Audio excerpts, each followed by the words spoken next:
ದೀಪಾವಳಿ ನಿಮಗೆ ತುಂಬಾನೇ ಸಂಭ್ರಮ ಹಾಗೂ ಸಡಗರವನ್ನ ತಂದುಕೊಡ್ಲಿ. ಇದು ನಮ್ಮೆಲ್ಲರ ಆಶಯ. ದೀಪಾವಳಿ ದಿನದಂದು ಮನೆಯಲ್ಲಿ ದೀಪಗಳಿಂದ, ರಂಗೋಲಿಗಳು ಹಾಗೂ ಹೂಗಳಿಂದ ಅಲಂಕಾರವಾಗಿರುತ್ತೆ.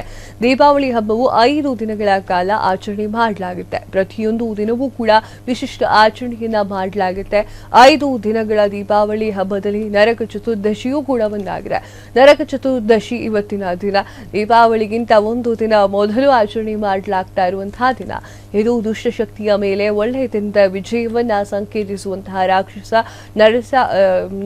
ನರಕಾಸುರನ ಮೇಲೆ ಶ್ರೀಕೃಷ್ಣನು ಈ ಒಂದು ವಿಜಯವನ್ನ ಸ್ಮರಿಸುವಂತಹ ದಿನವಾಗಿದೆ. ಈ ದಿನದಂದು ಮನೆಯಲ್ಲಿ ಬೆಳಗಲಾಗ್ತಾ ಇರುವಂಥದ್ದು ಮತ್ತು ಆಧ್ಯಾತ್ಮಿಕ ಶುದ್ಧೀಕರಣಕ್ಕಾಗಿ ಅಭ್ಯಂಗನ ಸ್ಥಾನ ಅಂದ್ರೆ ಎಣ್ಣೆ ಸ್ನಾನವನ್ನು ಮಾಡಲಾಗುತ್ತೆ. 2025 ನರಕ ಚತುರ್ದಶಿಯ ಕುರಿತಾಗಿ ಈ ಒಂದು ವಿಡಿಯೋವನ್ನ ಮಾಡ್ತಾ ಇದ್ದೇನೆ.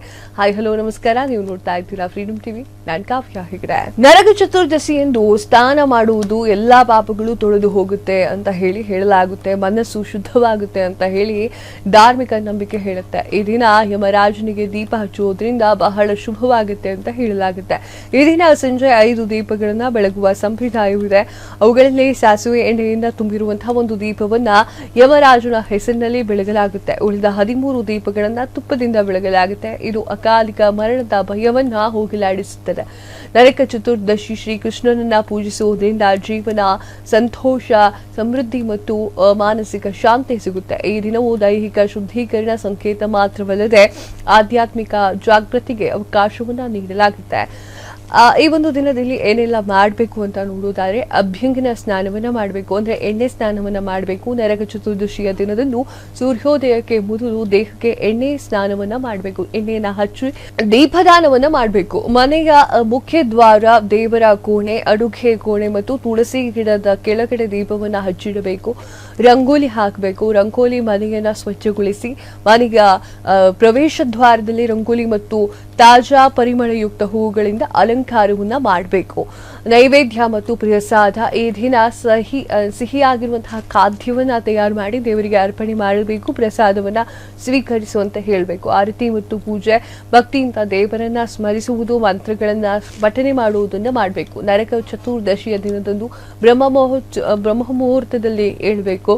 ದೇಹಕ್ಕೆ ಎಳ್ಳು ಅಥವಾ ಸಾಸಿವೆ ಎಣ್ಣೆಯನ್ನ ಹಚ್ಕೊಳ್ಬೇಕು. ನಂತರ ಸ್ನಾನವನ್ನು ಮಾಡಿ ಅಂದ್ರೆ ನೀರಿಗೆ ಗಂಗಾಜಲ ಅಥವಾ ಇನ್ನಿತರ ಪವಿತ್ರ ನೀರನ್ನ ಸೇರಿಸಿ ಸ್ನಾನ ಮಾಡಿದ್ರೆ ಒಳ್ಳೆಯದು. ಸ್ನಾನದ ನಂತರ ಸೂರ್ಯ ದೇವನಿಗೆ ಪ್ರಾರ್ಥನೆ ಮಾಡಬೇಕು. ದಿನವಿಡೀ ಶಕ್ತಿ ಮತ್ತು ಶಾಂತಿಯಾಗಿ ಕಾಪಾಡು ನನ್ನನ್ನು ಅಂತ ಹೇಳಿ ಪೂಜಿಸಬೇಕು. ಸ್ನಾನದ ನಂತರ ಮನೆಯನ್ನ ಸ್ವಚ್ಛಗೊಳಿಸಿ ಮತ್ತು ದೀಪಗಳ ಅಲಂಕಾರವನ್ನು ಮಾಡಬೇಕು. ಈ ದಿನ ಎಣ್ಣೆ ಸ್ನಾನವನ್ನ ಮಾಡುವುದರಿಂದ ವ್ಯಕ್ತಿಯ ಮರಣ ನಂತರ ನರಕವನ್ನ ಸೇರುವುದಿಲ್ಲ, ನಂತರ ಎಲ್ಲಾ ಪಾಪಗಳು ನಾಶವಾಗುತ್ತದೆ ಅನ್ನುವಂತಹ ನಂಬಿಕೆ ಇದೆ. ನರಕ ಚತುರ್ದಶಿಯ ದಿನದಂದು ಸೂರ್ಯಾಸ್ತಮದ ನಂತರ ಮನೆಯನ್ನ ಸ್ವಚ್ಛಗೊಳಿಸಿ ಮನೆಯ ಪವಿತ್ರ ಸ್ಥಳದಲ್ಲಿ ದೀಪವನ್ನ ಬೆಳಗಿಸಬೇಕು. ಮನೆಯ ಮುಖ್ಯ ದ್ವಾರದ ಹೊರಗೆ ಧಾನ್ಯದ ಸಣ್ಣ ರಾಶಿಯನ್ನ ಹಾಕಬೇಕು. ಗೋಧಿ ಹಿಟ್ಟಿನಿಂದ 4 ಮುಖಗಳು ದೀಪವನ್ನ ಮಾಡಿ ಅದರಲ್ಲಿ ಬತ್ತಿಯನ್ನ ಹಾಕಿ ಸಾಸಿವೆ ಎಣ್ಣೆಯನ್ನ ಹಾಕಬೇಕು. ದೀಪದ ಕೆಳಗೆ ಕಪ್ಪು, ಎಳ್ಳು ಅಥವಾ ಅಕ್ಕಿಯನ್ನ ಇಟ್ಟು ಇರಿಸಬೇಕು. ದೀಪವನ್ನ ದಕ್ಷಿಣ ಮುಖ ಆಗಿ ಇರಿಸಬೇಕು. ಯಾಕಂದ್ರೆ ಈ ದಿಕ್ಕನ್ನ ಯಮರಾಜನ ದಿಕ್ಕು ಅಂತ ಹೇಳಿ ಕರೀತಾರೆ.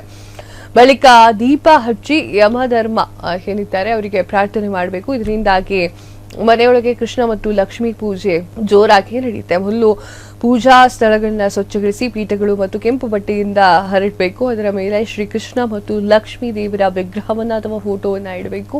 ದೀಪ, ಧೂಪ, ಶ್ರೀಗಂಧ, ಹೂಗಳು ಮತ್ತು ನೈವೇದ್ಯವನ್ನ ಅರ್ಪಿಸಬೇಕು. ನಿಮ್ಮ ಜೀವನದಿಂದ ಎಲ್ಲಾ ಕತ್ತಲೆ ಮತ್ತು ದುಃಖಗಳನ್ನ ಹೋಗಲಾಡಿಸಿ ಶ್ರೀಕೃಷ್ಣನನ್ನ ಪ್ರಾರ್ಥನೆ ಮಾಡಬೇಕು. ಲಕ್ಷ್ಮೀ ದೇವಿಯನ್ನ ನಿಮ್ಮ ಮನೆಗೆ ಸಂಪತ್ತು, ಸಮೃದ್ಧಿ ಮತ್ತು ಅದೃಷ್ಟ ಬರಲಿ ಅಂತ ಹೇಳಿ ಪ್ರಾರ್ಥನೆ ಮಾಡಬೇಕು. ಪೂಜೆಯ ನಂತರ ಆರತಿ ಮಾಡಿ ಎಲ್ಲಾ ಕುಟುಂಬ ಸದಸ್ಯರು ದೀಪವನ್ನ ತೆಗೆದುಕೊಂಡು ಮನೆಯಾದ್ಯಂತ ಬೆಳಗುವುದು ಇದು ಸಂಪ್ರದಾಯವಾಗಿದೆ.